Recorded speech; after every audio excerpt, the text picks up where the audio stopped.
आइए आज का देखते हैं 14 प्रश्न। आज का जो 14 प्रश्न है उसमें से पहला प्रश्न है, गंगा के उत्तरी मैदानी भागों में कांप, मिट्टी और बालू से निर्मित भाग को क्या कहा जाता है? तो दियारा। क्या कहा जाता है? दियारा। यानी गंगा के उत्तरी मैदानी भागों में कांप, मिट्टी और बालू से निर्मित क्षेत्र को हम कहते हैं दियारा क्षेत्र। प्रश्न संख्या 2 है, गोलघर किस शहर में स्थित है? तो पटना।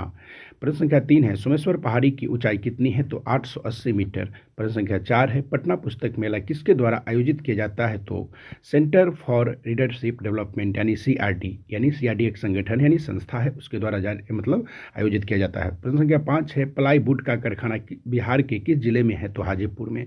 प्रश्न संख्या 6 है, पूरब से पश्चिम बिहार की लंबाई कितनी है? तो 483 किलोमीटर। प्रश्न संख्या 7 है, पूर्वी कोसी नहर प्रणाली में मुख्य नहर की लंबाई कितनी है? तो 44 किलोमीटर। प्रश्न संख्या 8 है, भारत में किस तरह की अर्थव्यवस्था है? तो भारत में मिश्रित अर्थव्यवस्था है।